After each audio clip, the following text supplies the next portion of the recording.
primeiros minutos de Alien Earth, a nova série do Disney Plus, são um verdadeiro deleite. A gente chega no futurista ano de 2120 e acompanha o despertar de uma equipe da Weyland-Yutani, a mega corporação interplanetária que faz parte tanto da franquia Alien quanto da do Predador. A gente acompanha o despertar dos funcionários dessa empresa que estão no meio de uma missão cujos detalhes a gente vai descobrindo aos poucos ao longo dessa cena. O que me chamou a atenção nela não é exatamente o acordar dessas pessoas, que francamente a gente mal conhece, mas sim como eles fazem a gente se sentir de volta ao universo de Alien, o oitavo passageiro.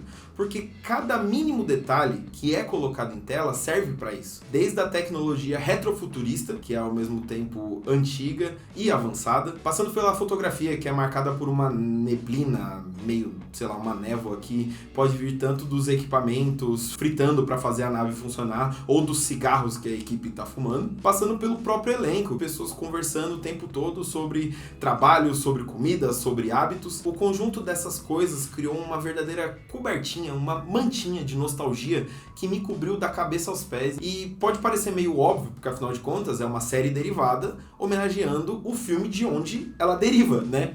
Óbvio. Só que é meio difícil de fazer esse retorno, pelo menos no nível de capricho que eles fizeram nessa cena inicial. Sério mesmo, se você pegar as cenas de Alien Earth e misturar no meio de Alien, o oitavo passageiro, com certo esforço você consegue acreditar que é a mesma produção, e isso é realmente muito difícil de fazer. A própria franquia Alien tá aí pra provar, porque tem alguns lançamentos dela ao longo do tempo que destoaram tanto do que a gente já tinha visto, que uma parte da fanbase meio que rejeitou. Então, você trazer esse esforço pra fazer a gente se sentir de volta, bem recebido nesse universo, que querendo ou não, se você tá assistindo Alien Earth, você já gosta, me causou uma ótima primeira impressão. E aí as coisas começaram a ficar um pouco estranhas pra mim, porque assim, estava clara a intenção de criar uma familiaridade, né, para fazer a gente voltar a esse universo, né? Ele tá ali abrindo as portas e dizendo, aquilo lá que você conheceu nos anos 80, é isso, é aqui que a gente tá.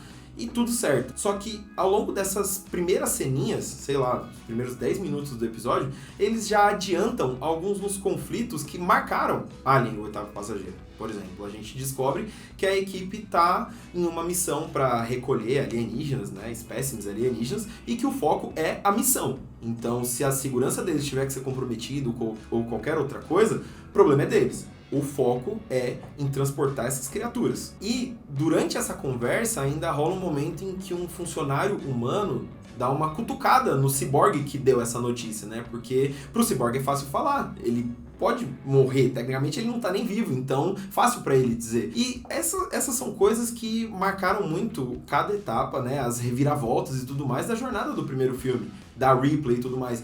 Então, o que eles estavam querendo fazer quando eles adiantaram isso nos primeiros 10 minutos de episódio? E de primeiro eu fiquei sem resposta, porque logo depois dessa cena eles mudam pro outro canto, né, desse universo, dessa história, onde a gente conhece uma outra empresa. Porque até aqui a gente acompanhou o Beabá, né, uma nova missão exploratória da Weyland-Yutani. E aí a gente volta pra Terra e conhece a Prodigy, que é uma outra empresa que os caras até apresentaram rapidinho, os funcionários da Weyland-Yutani, eles até comentam que o mundo, né, hoje, no caso em 2120, é dividido entre as empresas, né, então meio que uma ficou com o planeta tal e planeta tal, outra ficou com o planeta tal e planeta tal, sabe, é meio que um futuro bizarro onde não existem nações, mas sim mega empresas que controlam o rumo não só da Terra, mas do universo. E aí a gente chega nessa Prodigy e conhece um pouquinho não só da própria empresa, mas também da protagonista da história, né, que é uma menina chamada Mercy, como humana,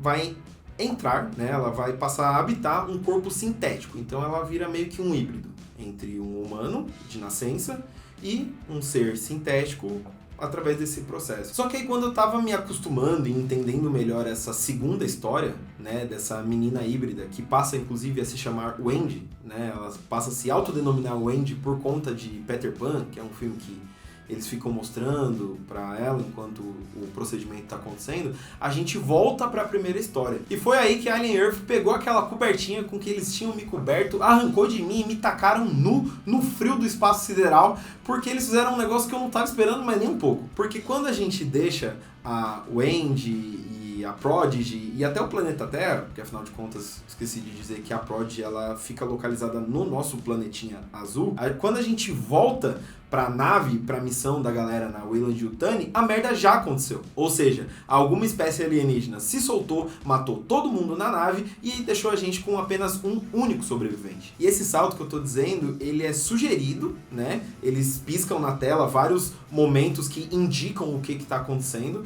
só que a gente só percebe mesmo quando a gente volta as atenções pro Morrow, né? Que é o ciborgue, que tinha tomado a cutucada do funcionário humano. É ele que tá reportando a situação, dizendo que, ó, deu ruim, os humanos morreram, só eu sobrevivi, tô indo pra Terra com os espécimes, né, que estão na nave, tô cumprindo a minha missão, vamos dizer assim. E essa foi uma virada que me deixou muito surpreso, porque assim, eles se esforçaram muito pra criar aquela sensação de familiaridade. Então, inconscientemente, o meu cérebro já estava dizendo para onde que essa história ia.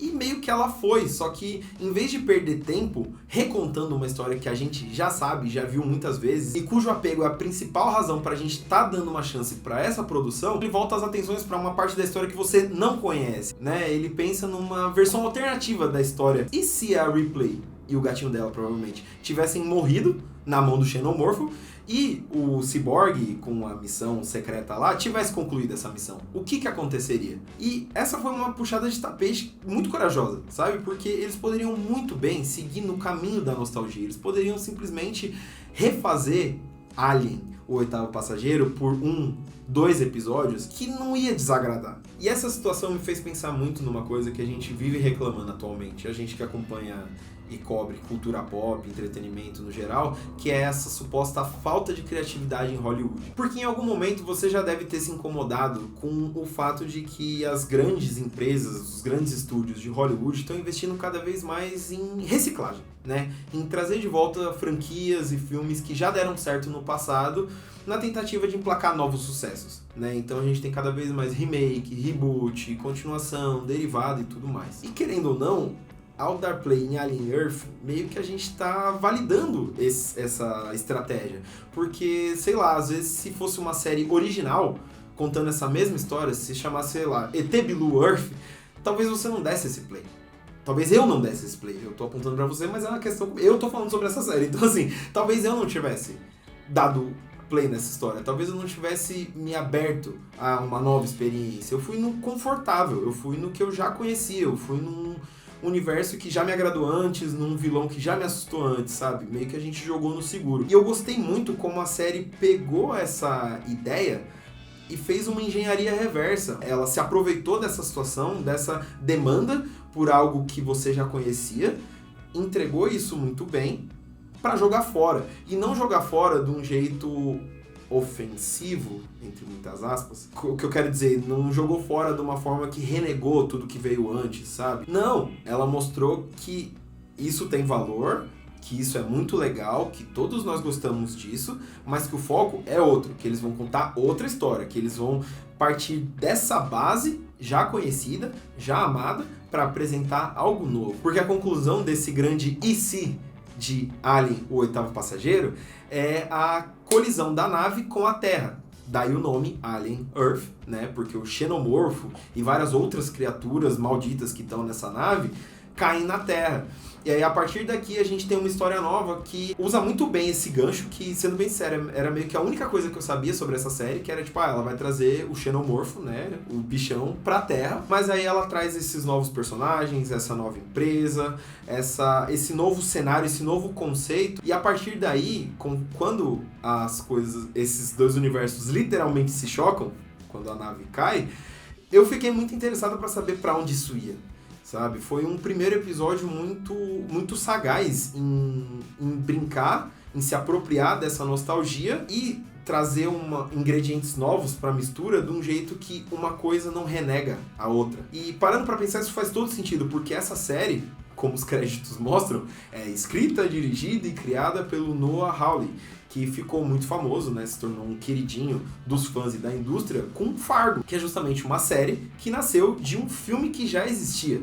só que o cara pegou e deu a própria identidade, contou as próprias histórias, e isso deixou um gosto bom na boca, sabe? Eu acho que foi um primeiro episódio muito maneiro, porque as coisas novas que ele trouxe a partir dali também me cativaram. Eu quero muito saber qual que vai ser a desses novos personagens, como é que vai ser essa discussão que aparentemente é o grande tema da série, né, sobre o que é ser humano, né, que é um negócio que me marcou muito no Alien, o Oitavo Passageiro, justamente. Você pegar esse tema e abordar ele de uma forma diferente, de uma outra ótica, através de possibilidades deixadas anteriormente, justamente pela presença de ciborgues e tudo mais, tudo isso me deixou tão empolgado, porque vem aí que eu fiquei, porra, dá pra fazer, sabe? Por mais que a gente reclame de falta de criatividade, pelo amor de Deus, não quero que a conclusão final desse vídeo seja tem que ter mais filme derivado e sequência e remake. Não.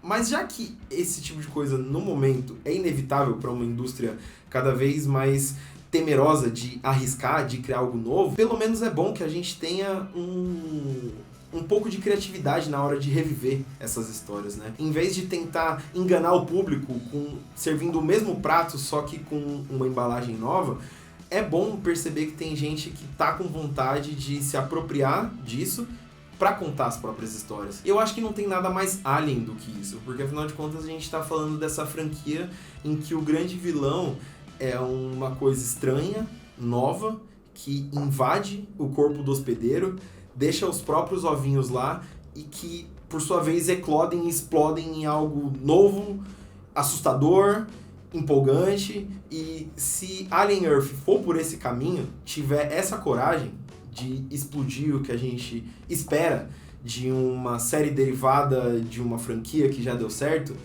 eu acho que esse pequeno experimento esquisito vai ter valido a pena. Bom, esse foi um vídeo um pouco diferente, não é exatamente uma crítica da série, do episódio todo, mas de uma ideia que ficou muito forte comigo quando eu assisti. Espero que vocês tenham gostado. É um vídeo tão diferente que eu não me apresentei até agora no finalzinho, então eu sou o Gabriel Ávila, do canal Gabriel Ávila, sejam muito bem-vindos. E eu faço novamente o convite para que você se inscreva no canal, curta o vídeo, deixe nos comentários o que você está achando de Alien Earth, se você está assistindo, se não tá, se pretende dar uma chance depois dessa análise biruta que tá na minha cabeça. Vamos conversar sobre isso aí. Eu vou ficando por aqui e até a próxima.